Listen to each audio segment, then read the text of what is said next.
Hi. Hello again. Nice to see ya. Oh, good to see you. Oh, we're very good and consistent with our pale roses. I know, it's my favourite these days. I feel like it's spring-like. We're getting into the blue sky vibe. I know, I'm Yeah. definitely feeling that. I'm definitely feeling that. I'm ready. Oh, I'm ready for the sun. I was born ready. I was born ready for the sun, and I was born ready for this conversation because I feel like it's so apt, and I feel like this is a conversation which is being had everywhere at the moment, not just for us as adults, but for our children as well. And you know, the impact that social media is having on us, the people around us, the decisions that we're making, and whether it's like good or bad. Are we doing the trends? Like, what are we doing? Like, is that appropriate? Do we start dancing around now to some like theme tune? Yeah. The social media bug. Is it infectious? Is it dangerous? It's such a difficult one because we are guilty of it, even just by doing this. Yeah. What we're doing. You know, we are posting stuff on socials for the benefit of, you know, this podcast, for laughs, for fun, for whatever it may be. But on the flip side of that, I see the negative side of it, and I'm so cautious about like the exposure. Oh yeah. Like for the children especially, and for me. Oh yeah, I mean, keyboard warriors, trolls, there is a very dark, terrifying side to social media. There is an incredibly liberating side to social media, but there is a very dangerous, dark place as well. And we're all newbies. You know, this is all technology that's coming through, and you know, I mean, God, when AI came in, I was terrified at first, but now I love it. I'm addicted. Yeah, totally. Okay, $1 million questions just popped into my head. Start you off. What was the first like social media ish, I guess, like in any form, like exposure that you had? Like, what was it? MSN. Right. Yeah. AOL, absolutely. MSN. AOL, MSN. And before that, did you ever do like the weird like chat roomy things? Like so AOL chat rooms or Habbo Hotel or those weird things that we were like definitely not old enough to be doing at the time, but our parents just had absolutely no idea about, and nor did we, innocently. No. But that was my first exposure, very quickly, as you say, followed by MSN, MySpace, Beboo. Oh gosh, let's take one. Yeah, MySpace I loved because when I was a teenager, I was very into music, loved festivals, loved music. So that MySpace was a real big kind of music vibe, wasn't it? Yeah. It was all about music. So I loved that. God, it's so different, isn't it? Just thinking back about how you navigate that. BBM, BlackBerry Messenger. Yeah, I never had a BlackBerry. I never had a BlackBerry. I never had one of them. I was a Nokia girl pretty much the whole way through until I got an iPhone, I think, which was when I was probably 26. So I was Nokia all the way. So no Motorola's, no Blackberries, you know, all those. Yeah. I wish I had. What was that Motorola I always wished I had? Razor. Yeah, I used to have that. A friend of mine, we'd switch. So like she had a pink one, I had a black one. We flipped. We flipped it so we had different battery colours. No way. Covered colour things, whatever. So I had a black one with a pink battery cover, and she had the opposite. And it was so cool. But just those like platforms now, like our parents had absolutely no Scoobies. Like, innocent as they were. Yeah. Like, we didn't have any Scoobies. And I think that's my worry now with social media is we think because we, like, grew up with it, we were, like, early adopters of it, we know everything. But I only have to sit in a nail shop with a bunch of school kids that are coming in and they're on Snapchat or whatever else. Oh, yeah, Vibe or what's the other one? I Am, all the ones I've never heard of. Yeah. These platforms that I don't know. Live. Yeah. But these platforms that we don't know, like, how can we navigate that with our children if we can't navigate it ourselves? Oh yeah, and there's so many new ones popping up every now and then, and there's different ones for different age groups. So again, like you're saying, like, how do you learn if it's not for your age group? So therefore, It's you not for us. And it's such a big conversation at the moment, smartphone free childhood, which is like a really big talking point, and there's so much behind it, and I get it, and I really get it, and I advocate for it. I don't know if I was like a teenager now and I'd been in it, how I would feel about everyone then taking it away, because when we were younger, like, it was a totally different world. We'd, like, I don't know about you, but like, I would go out after school, like to the local shops or whatever, or to the park, and come home, or somebody would knock for me on an evening, and we'd like just go out, like just outside the house. Like, you don't do that now. So the only like social these kids get is through like social media or gaming or whatever. Oh, completely. Well, this is where it's really interesting. So Maddie, our eldest, who's now 22, when she was with us for the summer, and because again, we are a blended family, and Maddie came to stay with us for about 4 or 5 weeks, and we were saying, do you know what, invite any of your friends over, because you haven't seen any of your friends. And she's like, I see them every day. And to her, being on a live with her mates, like 15 of her mates and a whole host of other people from all around the world, like, that was her socializing with her friends. And we were like, oh, okay. Like, not like inviting them over for a sleepover. Yeah. But who are we to say that's not socializing? But that's it. And it's the same with Maxwell. He's got his friends on PlayStation, and now obviously, there's a whole thing about ages and what age do they go and what for how long. I get it. And there's a choice. Everybody has a choice. But, he socializes on PlayStation with his friends. He loves kicking back.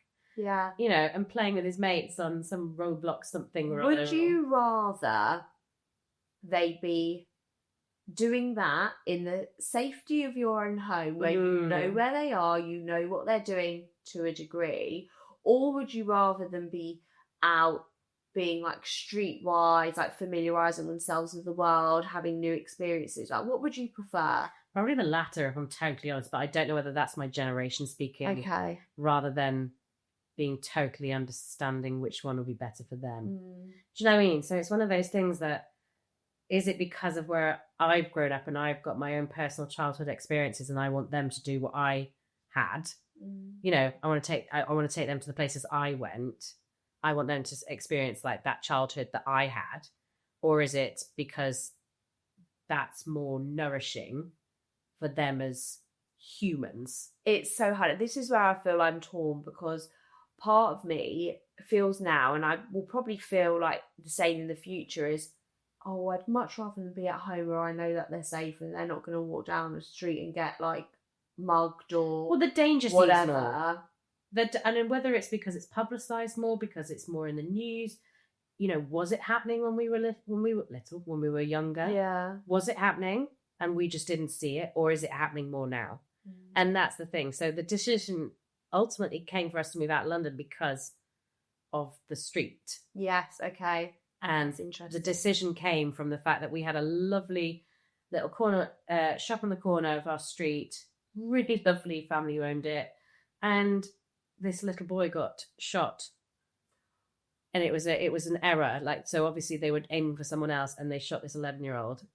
Wow. And that was it. I was like, no, we've got 2 boys here who are, they're coming into sort of their double digits, early teens, and they will want to go to that shop. We will want to send them to that shop to get the milk. Yeah. We want them to feel safe to be able to do that. And I was like, no, I'm not doing it now. That's we're moving out of London because that happened on our road. But was that obviously had nothing to do with like social media, but that's still, the environment that they're in and the safety that you like felt maybe you didn't have there. But with the social media thing, or the PlayStation or the Roblox, whatever it may be, do you feel like you have any form of control over that? No. See, that worries me, because I know how social media can sometimes make me feel. Like, I don't know about you, but did you ever have that app Time Hop? Where it basically... I know what it was. No, I didn't have it. It goes through all of your social medias and like finds you photos from that day from many years ago. Oh, yeah, okay. So I first started probably using social media and I was like, I don't know, like 13, 14, something like that. So I've got like 20 plus years of my life all over social media. Like some great, love to see it, but some periods of my life which like I'd rather just not remember, like for one reason or another. Not because it was horrible at the time, but just like I just would just rather not see it. Like it fills me with anxiety. So I had this app and I would go through it and I would look through the photos or, oh, this is what you posted on Facebook 15 years ago. And I would get that feeling like in my chest, like serious anxiety, like then questioning my decisions from that time. And I was thinking like that in itself doesn't feel safe. That's wow. That's because that's almost bringing up the past again. It's almost like kind of like unearthing it, isn't it? Central, like when Facebook used to be that like status. It's what were you doing today or something, and you'd write something stupid, like just ridiculous. My comments were moronic. But it's so embarrassing just to read it back and think, is that why I honestly said, like, the world could please just eat me? Do you know what? It's really interesting because I think we've got quite different takes on this because to me, I don't look as much as if a lot of them were stupid. I look and go, oh man, like, it's kind of all part, I've accepted that I was not always, I mean, I don't know whether I am now. Well, I was never a cool person, I would say, but I just, I'm very kind of, I don't think I'd use the words cringe. I'd probably look and go, oh, geez, seriously? Like, but I'd move on and I wouldn't necessarily feel the anxiety that you're saying that you feel. Yeah, so were you, answer me this then, but like, were you a confident teenager, young adult then? So, this is interesting because I'm sure my parents would have a very different view, but I would say teenager, yes. Young person, no. Started to find it late 20s. Okay, fine. So I think I had a couple of blips in life in my early 20s, which kind of made me, and like you're saying about that darkness, that kind of like, that place, and you're like, oh God, that's where I had my early 20s were like that. And there are things on there, but I've embraced and accepted that's made me who I am today. It's very much that I couldn't be here unless that happened. Does that kind of fate by design things? It's like I need to go through those things to become who I am today. And I love who I am today. Yeah. Do you know what I mean? That's what now, and this is the whole thing about, you have a great time in your 30s, your 40s is where you find yourself, your 50s is, where you really truly is it? Yeah. But I genuinely now, I'm so proud of who I am. And don't get me wrong, there's certainly dark days, there's battles that we all have. But I would not be me if I hadn't gone through those things in my 20s. So, and you don't mind looking back on it now? I don't. I really don't. I mean, don't get me wrong, there's a lot of eye rolling. But it is we were dumb. Like, you are in your early teens. You're an idiot. You just find it so embarrassing. Like, I'm embarrassed for myself because that Time Hop thing, like, no one else sees it apart from you, right? Okay. So it's not something that it's just you look at your own and you stuff. Choose what, because people do post these things, don't they? Because I have seen you can share it. You can share it, and I'm just embarrassed myself. So why do you feel like that, Erin? Is it like, I don't know, is it older you going, oh, younger Erin, dude, what are you doing? Yeah, a little bit of that is like, oh my God, like, you're so cringe, like, you sound so desperate, like, it's so embarrassing. Maybe you were. Yeah, maybe I was. And do you know what? Hilarious. Like, me and my friend were sending each other, like, old photos the other day, like, really old photos. And we started, like, absolutely ripping each other for these photos, but like jestfully and hilarious. So she like sent this photo and I was like, God, I wish you'd washed your hair that day. Because it was all so we were looking at these photos and like, I cannot believe we allowed ourselves to go out like that. But I wanted to forget that. I wanted to forget that 17, 18-year-old me, however old I was, going out looking like absolute rubbish. But the internet just reminds me all of the time. But Erin, 17-year-old Erin was doing what a 17-year-old Erin thought was the coolest thing ever. I know, and definitely wasn't the coolest. And you, like, people fell into, like, different camps, didn't they? It's like, you were either that really, really, like, cool kid at school, like, looked great, had it together. Now, maybe as a fully fledged adult, you're less so. People peaked early, and some people peaked late. And I definitely think I was like a late peaker, which I'm probably grateful for. Like now, however, when I was in like my late teens or early 20s, I think I would have loved to have like peaked. I think we all evolve, don't we? And this is it. And it's finding the love for 17-year-old Erin. Oh, I know. You need to love her. Embarrassing, but. Like, I don't know about you, but so much of my worries now come from, like, things you read maybe about social media. So, like, somebody not getting a job because of something that they posted online 10 years ago, or, you know, employers, like, checking out not just, like, your LinkedIn, but your Facebook profile, your Instagram profile before employing you. Like, I'm, like, really quite private with like my social media. I don't just randomly accept people. I probably post something on social media on my own channel like once every 6 months. Yeah, you're not a frequent poster. No, I'm not. Like, I'm an observer. I'm a user. Yeah, I'm a user of it, but I'm not a poster. Quietly in the background. Yeah. What do they call it? Like, I don't know, surveyor, whatever. But I don't use it, and I think, why should we be using things in our like personal space and then people think it's okay to then judge us off it? This is the really big thing about socials, because, you know, like I was saying before, that there's some darkness, there's, you know, that there's a space to express yourself and to be truly you. But there is this huge thing about, you know, the person who you represent on socials is never your true full self. It doesn't matter how honest and open you are. You're never, ever. Because in those real moments, you're never going to go, I just have to get my phone out. Hold on. No. Oh, and you've literally just triggered something. Do you need a breath? The people that post online, and literally exactly that, they're talking about, oh, this is such a sad situation. This is so sad. But no, how real is real life social media?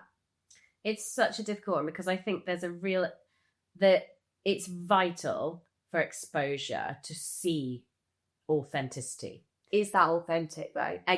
Well, this is it. You never truly will know. You'll never know, because unless you're literally stood next to that person watching them film it, you will never know. But then that influences like so many of our decisions. Absolutely. So do you feel that social media and, you know, memes and reels and shorts and posts and all of that now, like depicting like real life, family life, child life, career life, whatever, do you think that makes you feel better or worse about yourself? Because I watch that stuff and I think, you know, there's me sending a meme to 20 people in my phone book, because I'm like, oh my god, this is so relatable.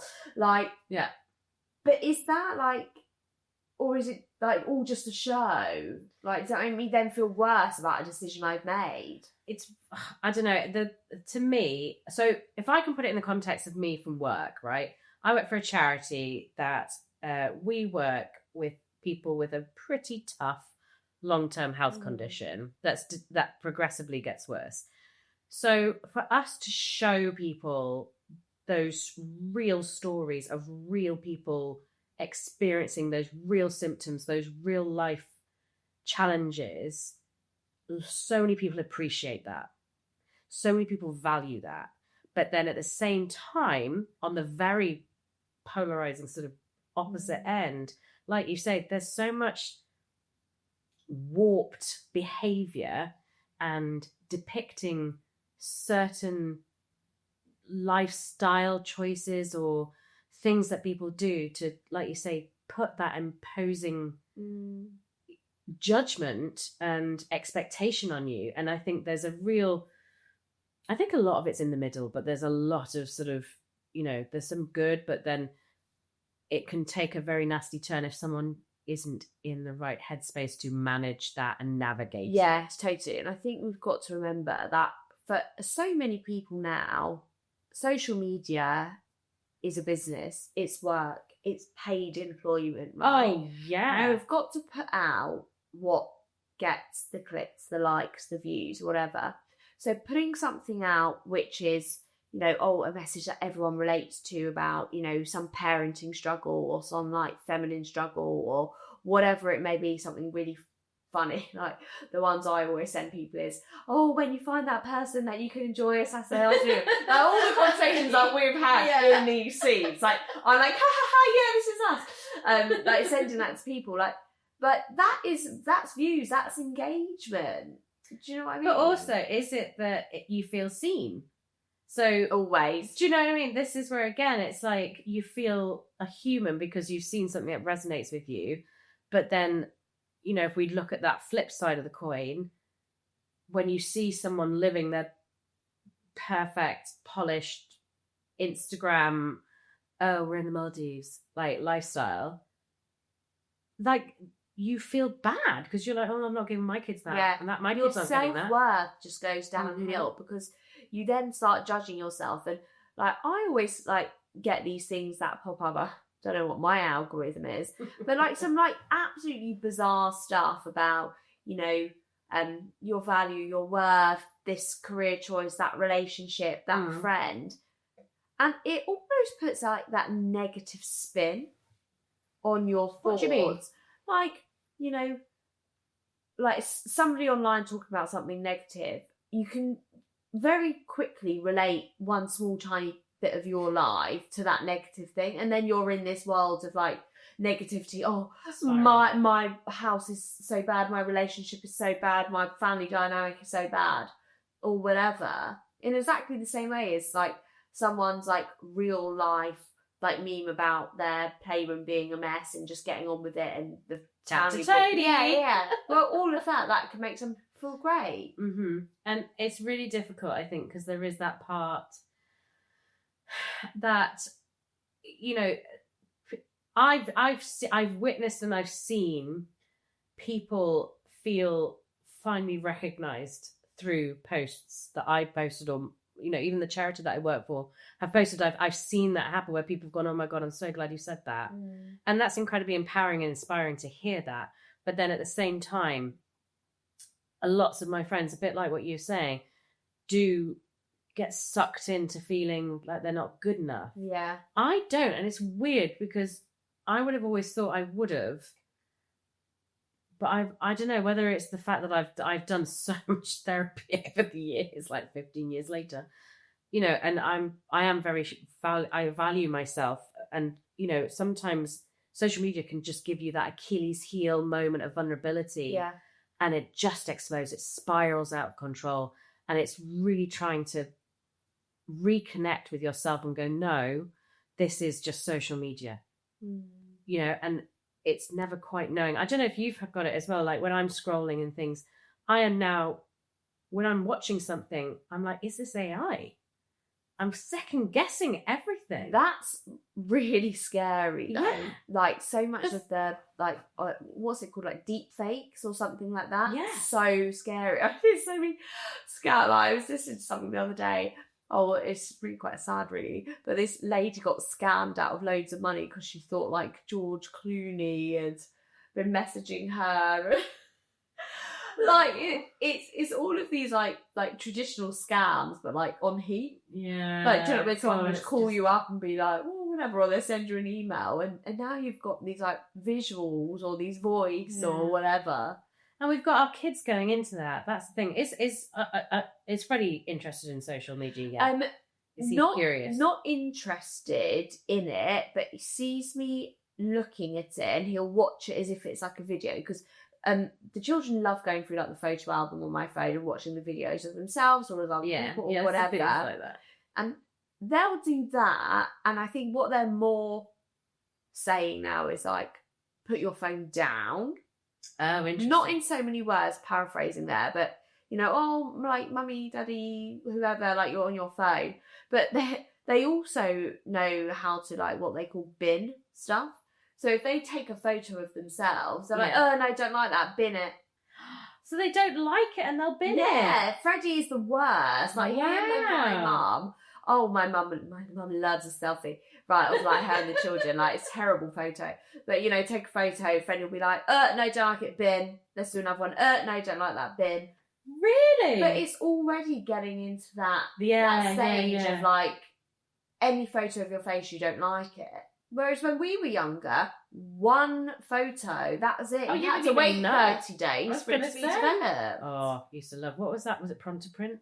Was it Pronto-Print? What was the ones where you used to get the little ones? Like the two- Kodaks or Do something. you know what I mean? Where you used to get the normal photo size, and then you get little 2 minis on the side. Did you ever get that?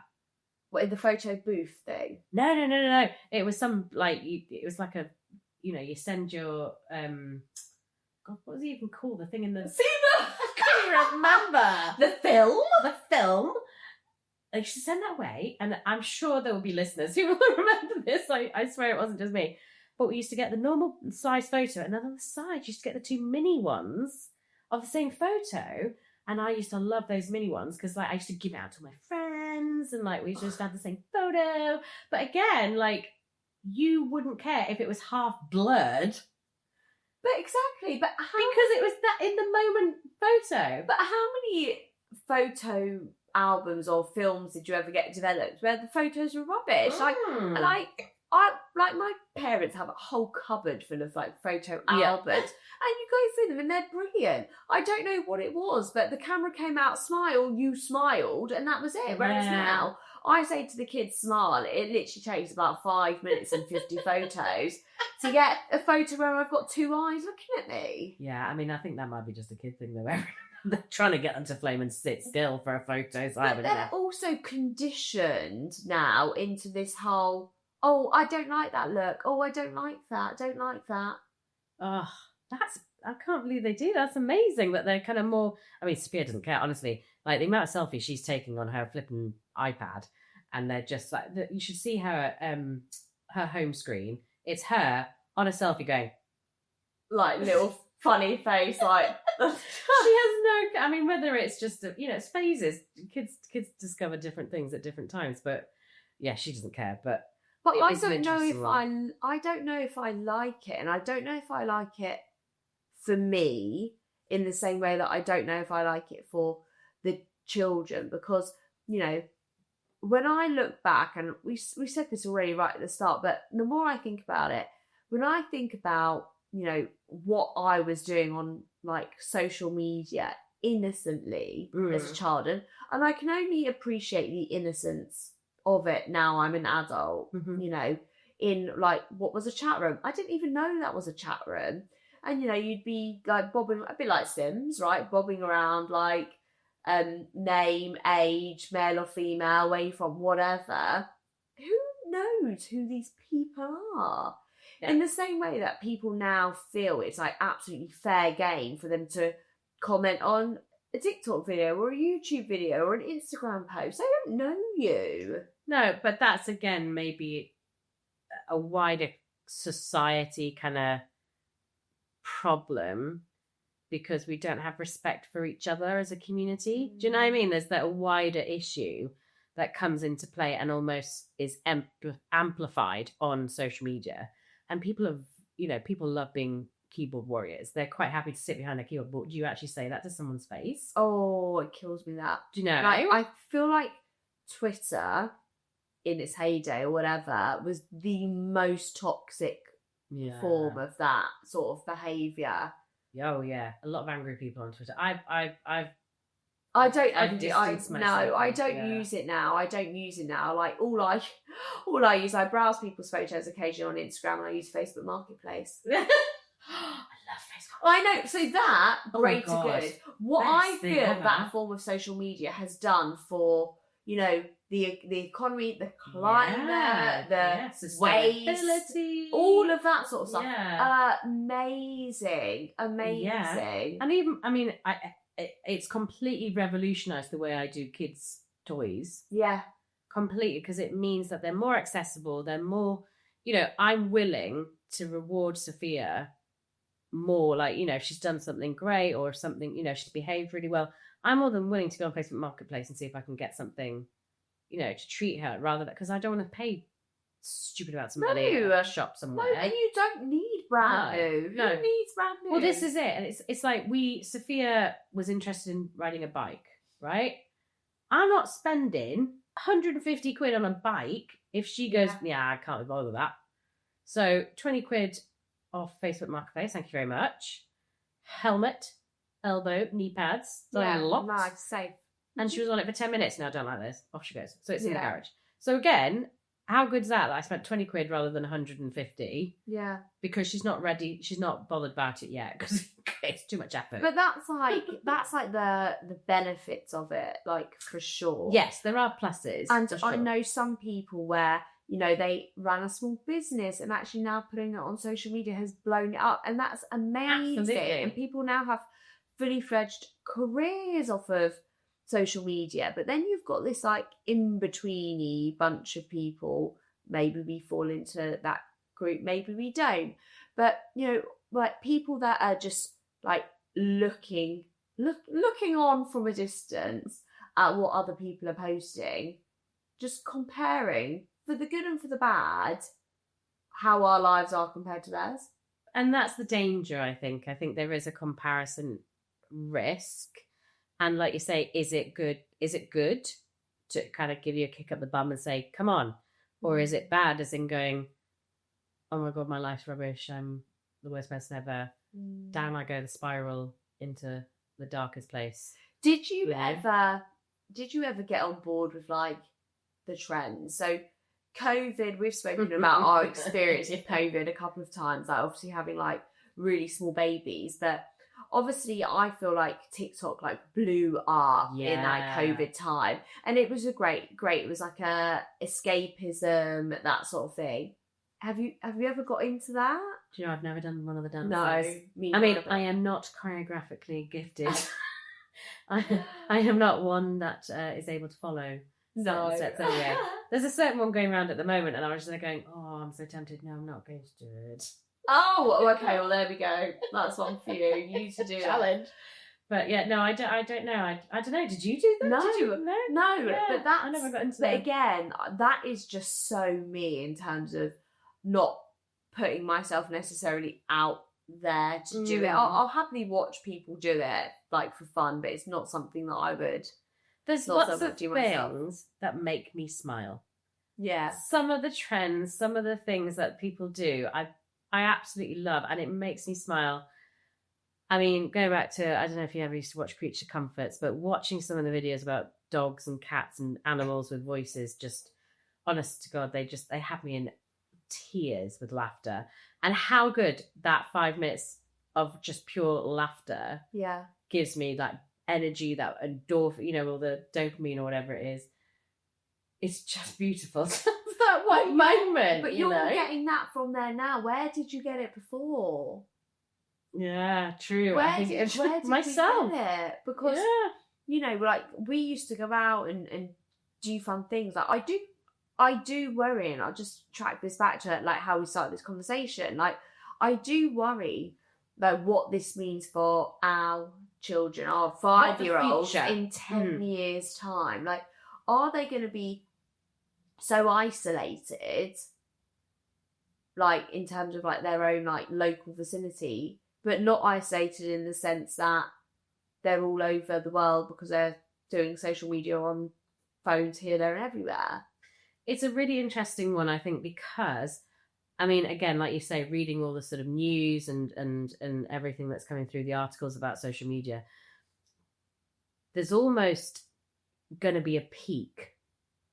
And then I reckon it's going to sort of it's going to start kind of going in decline, just because some of the stuff that I've been hearing and reading is that, for example, the church, right? Think about religion. I'm not religious, are you? No. Okay. Not at all. So I was brought up in a COV school. Okay.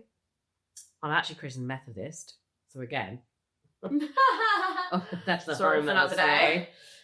But there's been a resurgence with younger people coming back into the church, like into the physical building.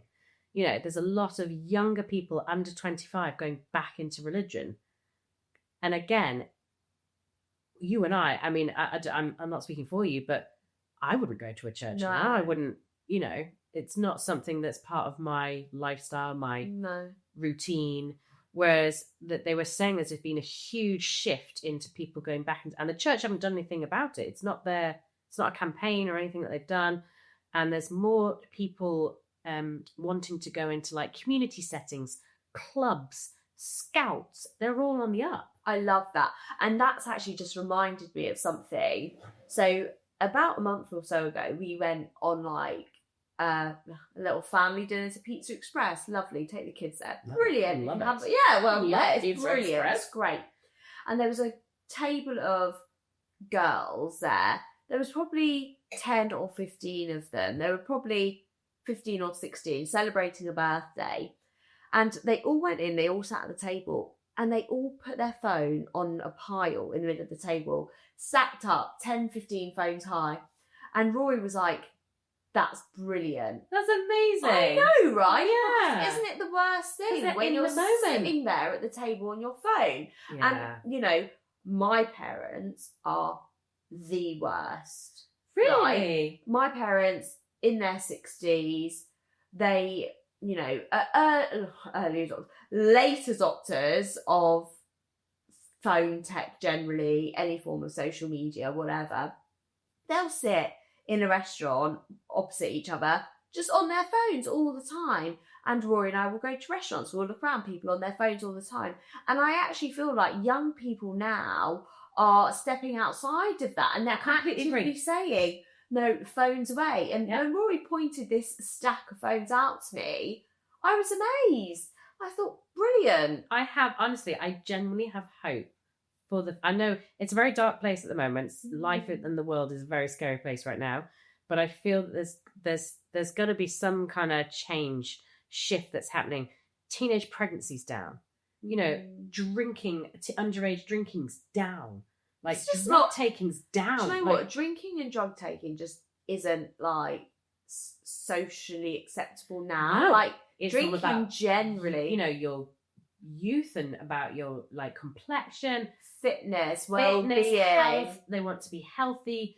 It's crazy the difference in what they value now compared to when we were younger. I mean, obviously we grew up in the 90s. But it's true. I was sitting on like in a park drinking White Stripe, whatever, White Lightning, whatever it was. I was going to say, if you're on White Stripe, hun, you are classy. Yeah, no, God, no, probably not. MD 2020 or something horrific. Like a WKD 4-pack or whatever. I love WKDs. But this is the difference, and part of me wants my children to have that like baptism of fire. Like so shut up. I drink in a park, and that is 100% a conversation for another day. The things that you would do as like a teen or whatever that you look back on and cringe at now. But part of me wants my kids to have the grit. They've got to learn. Yeah, I don't want them just sitting upstairs in their room. Yeah, the whole time. Yeah, no, I completely agree. I think there is moments but this is where, when you and I do get together and we do have our social occasions, and we all agree, don't we, that we kind of want the kids just to figure it out. We don't want to get involved, do we? Yeah. And we're all agreeing in that, so they have to kind of figure themselves out. And I think that, I don't know, I do think there's it's a pinprick of a light at the end of the tunnel, but I do think that, the younger generations tend to be more recognizing the value of life. Yeah. But saying that, the value they hold in social media is a lot stronger.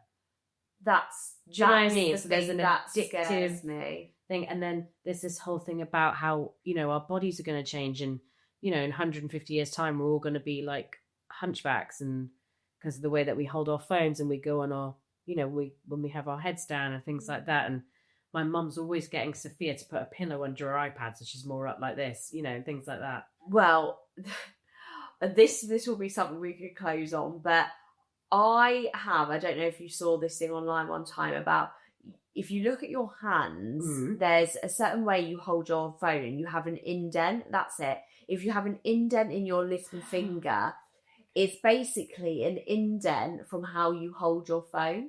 I saw this online, somebody speaking about it, and I held my finger out and I went, Oh my goodness, I've got that You've got indent. a dent. I don't know if do I? Yes, that one. Yeah, on the Yeah, hand that can you see it? Yeah, the hand that you hold your phone. And when I Ah. picked my phone up and I held it, and my phone fits so comfortably in a little nook. It did. And I went, well, that's it. Yeah. Oh, my phone's too much.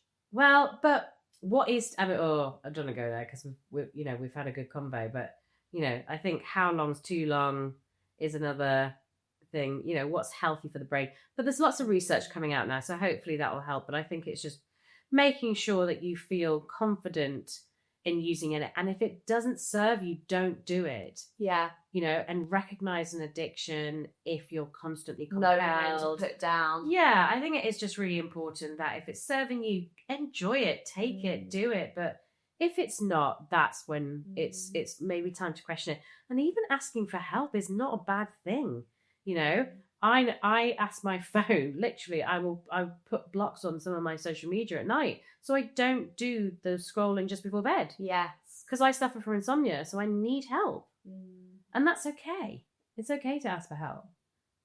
I'm just glad that our children are in the next wave. Yes. Now I feel like save they're the world. slightly more protected than the middle children now that are sort of suffering with it.